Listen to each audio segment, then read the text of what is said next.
Here now to talk a little bit more about the historic night and the election results is Professor Arthur Lerman, political analyst of Mercy College. Dr. Lerman, we thank you for joining us here and sharing with us on Perspectives. Hi, how you doing? Yeah. Good to have you. As we saw last night, a historic night, but let's talk about what was the big difference last night that turned the corner for Barack Obama. Well, it might be that we're talking about the possibility of a realignment. We don't really know.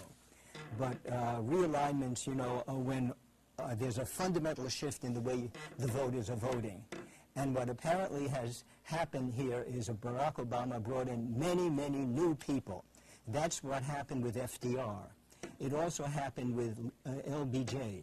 New people came in, and then we were able to get a tremendous amount of new legislation in which did us all some good.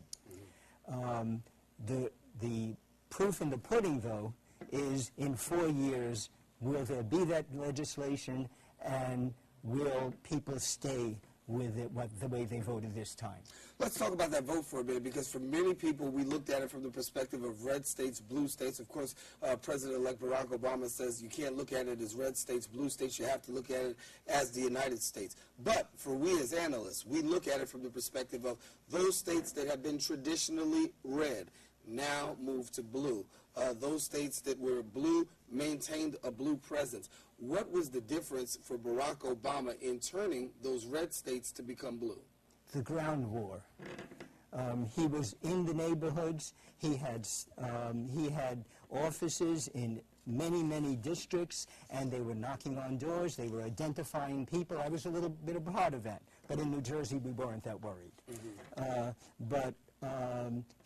They began by identifying people who were young, people who had not voted, people who had been discouraged before, and they brought them out. And if you can keep them out, then you can have a realignment. If they stay home in 4 years, we don't have a realignment. Let's look at John McCain for a second, because a lot of people said he ran a formidable campaign, but yet and still Monday morning quarterback questions about the McCain campaign. The choice of Sarah Palin, McCain's stance on the economy. What was John McCain's biggest downfall throughout the course of this whole campaign? I think Barack Obama. I think the downfall was the same thing, the downfall of Hillary Clinton. I mean, they both played a little bit of race card politics, or at least denigrating negative campaigning politics. Negative campaigning, if you read the textbooks, works. But the textbooks warn you that it doesn't always work. And this time it didn't work. People have become maybe just more educated, more seeing that, wait a minute, they're negative campaigning us. And I went to college, I read about this. So they can't put it over on me anymore. But the main idea was that Barack Obama was bringing new people in. He had people in many districts. Now, of course, you just don't bring people in. He was able to inspire people to begin with. And here I think that if you look at what has happened, and now we're talking about some older people, many people feel we were robbed in 2000, we were robbed in 2004. We didn't want to be robbed again. And so they were out, they were determined, and they were out and helping to get new people into the process. And you had that older voter generation. You had those who were voting in favor of Obama. But one thing for sure, poll numbers do suggest the young voter, a strong alliance to the Obama campaign. In addition to the young voter, you also had those persons who were first-time voters. Talk to us, and also in the Latino population, many of those Latino votes going for Barack Obama, whereas in 2004, some treaded the line and voted for Bush. Talk to us about how he was able to get those people in there. Well, it's fascinating. Bush, lots of criticism on Bush on many areas. He tried to get through what people feel was a relatively reasonable immigration policy. And his Republicans didn't let him get it through. McCain has a record of a relatively reasonable immigration policy. Not my policy, but what many people feel are relatively reasonable. And McCain just backed away from it during the elections. He was after his base, and he felt his base did not want to hear about doing anything for immigrants. And so that is, and the Latino population knows this. I look at some of the immigrant papers which immigrants read, and right at the top, the headlines very often have to do with immigration and immigration policy. So the population knows this. And then there was Barack Obama giving the hope. And that made the difference there. Yeah. I'm sorry. I just want to throw one thing out. I noticed in the campaigns I was in, and this is not scientific research. This is just my own anecdotal, ideas.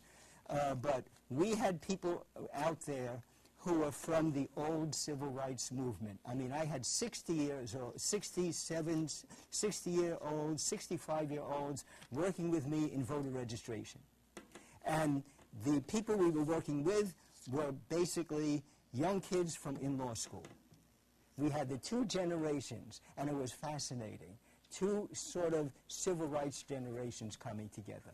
I want to see if we can throw up a map for a quick second and take a look at those electoral college votes to see how things played out across the United States, because as we look, as we said before earlier on, those states that we knew George Bush was able to carry in 2004, John McCain was not able to carry in the year 2008. And then we saw Barack Obama really, the swing states of Ohio. There you see the electoral votes that were, the results of the electoral votes. 349 for Barack Obama, 163 for John McCain. As the total population vote, more than 62 million Americans voting in favor of Democrat Barack Obama to the 55 million of John McCain, 7 million vote deficit that John McCain had to overcome. And going into this, on the final night, you heard McCain sound very optimistic, saying that he could win.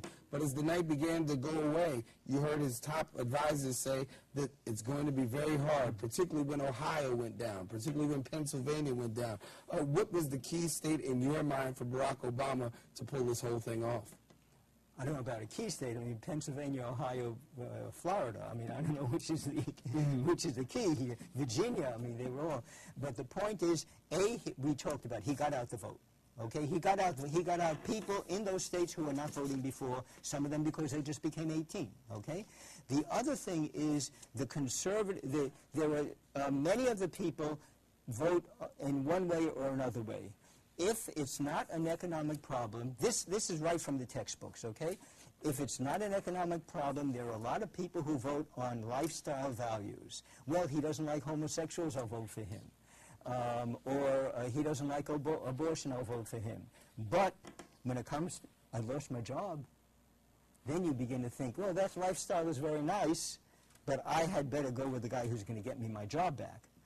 And so frequently the so-called Reagan Democrats, the people who tend to be somewhat conservative values, and when I say, I think it's very strange to call them conservative values, but usually it's homosexuality and abortion. I mean, those are important to people, but their livelihood is more important, and that's what happened. And so he not only got new people out, he got some of the people who generally voted for Republicans because of those conservative values.